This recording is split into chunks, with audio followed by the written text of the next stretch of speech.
teach you chapter number 4 in history. The name of the chapter is Tribal Decoys and the Vision of Golden Age.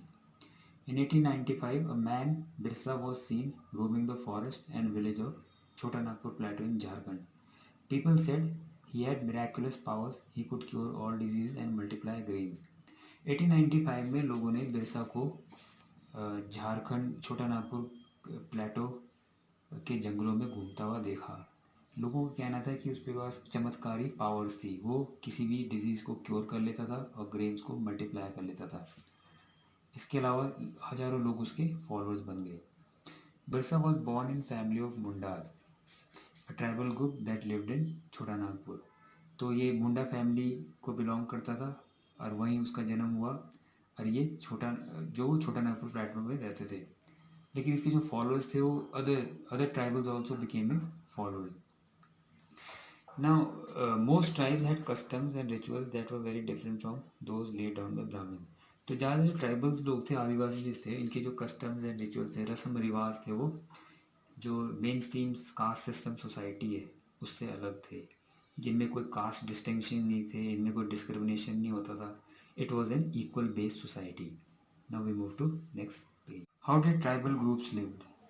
Tribals कैसे रहते थे? Some were jhum cultivators, some of them practice shifting cultivation that is done on small patch of land mostly in forest. तो कुछ tribals लोग झूम cultivation, shifting cultivation करते थे। पहले वो पैच ऑफ लैंड को क्लियर करते थे, उसके बाद उस पर क्रॉप्स उगाते थे। क्रॉप्स को काटने के बाद, उसकी कटाई करने के बाद, हार्वेस्ट करने के बाद they move to other piece of land. उस पर भी वो उसकी कटाई करते, क्लियर करते थे उसको, उसके बाद उस पर क्रॉप्स उगाते थे। So this was known as shifting cultivation. Now shifting cultivators were found in hilly and forested regions of central India. तो ये ज़्यादा हिली एरियाज में रहते थे, जंगल एरिया में रहते थे ट्राइबल्स। तो जो ट्राइबल्स की जो लाइफ थी, it was dependent on the free movement, their free movement within the forest. Now some were hunter and gatherer. In many region tribal lived by hunting animals and gathering forest produce. और कई जगहों पे जो tribals थे वो animals की hunting, animals का शिकार करते थे, और जो शिकार होता था उसको इक्वली ट्राइबल्स में डिस्ट्रीब्यूट करते थे। इसके अलावा they used to gather fruits and seeds and they also use herbs for medicinal purposes. Move to next page. Now अब उनको अनाज के लिए, ग्रेन्स के लिए they were dependent on settle cultivator. और जब फॉरेस्ट प्रोड्यूस ख़त्म हो जाता तो दे हैड टू डिपेंड, फिर उनको काम करना पड़ता था। सो वो फिर कंस्ट्रक्शन वर्क में काम करते थे, वो फिर कभी फील्ड्स में लेबर का, मजदूर का काम करते थे, या जहाँ कहीं रोड बन रही होती थी तो वहाँ काम करते थे। Now we move to next paragraph. Some herded animals. Many tribal group lived by herding and rearing animals. कुछ ट्राइबल्स थे वो हर्ड जानवर पालते थे और उनको चराने ले जाते थे। तो वो एक जगह से दूसरी जगह मूव करते थे अकॉर्डिंग टू द सीजन। जब एक जगह पे ग्रास एग्जॉस्ट हो जाता था, they had to move to another piece of land. So now we move to next page. Some took to settle cultivator. Some tribal groups had began settling down and cultivating their fields in one place instead of moving from place to place. तो कुछ tribals थे, उन्होंने decide किया कि they will settle down instead of moving from one place to another. और जो settle हो गए, they started cultivating their crops. और इनमें से कुछ जो पावरफुल थे वो चीफ्स बन गए, और जो लेस पावरफुल थे वो फॉलोअर्स बन गए। Now we move to next page. Tribal chiefs. Before the arrival of British, in many areas the chiefs were very important. They enjoyed the right to control their territories. British के आने से पहले जो tribals थे वो बहुत important थे, tribal chiefs बहुत इंपॉर्टेंट थे। उनको अपना टेरिटरी को कंट्रोल करने का पूरा राइट था और उनके अपने रूल्स एंड रेगुलेशन होते थे। लेकिन जब ब्रिटिश आए तो उनकी जो राइट्स थी अपने टेरिटरी को कंट्रोल करने की, वो छिन गई।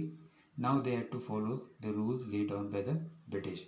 Now they had to discipline the tribe on the behalf of British. What happened to the shifting cultivators?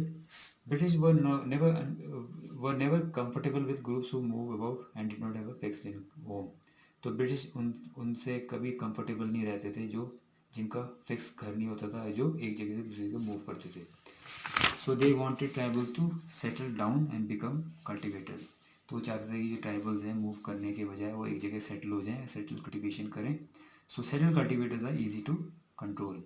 The British effort to settle cultivators was not very successful. जो British का जो effort था उनको सेटल करने का, वो ज़्यादा कामयाब नहीं हुआ, क्योंकि जो इनसे इनको जो कल्टिवेटर सेटल कल्टिवेशन कर रहे थे उससे उनको फ़ायदा नहीं हो रहा था, उनको प्रोड्यूस कम हो रहा था। So they move back to their original occupation. Forest laws and their impact. The British extended their control over all forests and declared forest as state property. British ने अपने जो पूरा फॉरेस्ट था उसको कंट्रोल किया, उसको स्टेट प्रॉपर्टी डिक्लेयर कर दिया। सम फॉरेस्ट व क्लासिफाइड एज रिजर्व, कुछ फॉरेस्ट को उन्होंने रिजर्व फॉरेस्ट कर दिया कि वहाँ पे कोई भी ट्राइबल्स वहाँ से कोई प्रोड्यूस नहीं ले पाएगा। तो इस तरीके से जो ट्राइबल्स थे they started looking for other jobs. अब इनको उन्होंने रिजर्व फॉरेस्ट इसलिए डिक्लेयर किया था because they wanted timber to lay the railway lines, to lay the sleepers for the railway lines. तो इनको अब प्रॉब्लम हुई थी कि उनको अब मजदूर चाहिए थे जो रिजर्व फॉरेस्ट में लकड़ी काटते हैं उसको फिर कैरी करके ले जाते। नाउ फिर उन्होंने कुछ कल्टीवेटर्स को जो ट्राइबल्स थे उनको they give them a piece of land और उस पर कल्टीवेशन करने को अलाउ कर दिया। इस तरीके से उन्होंने ये कंडीशन दी कि ये लोग इनके रिजर्व फॉरेस्ट में दे वो पेड़ काटेंगे और उसको कैरी करेंगे। सो फिर इस वजह से क्या हुआ, the tribals revolted. So this and match.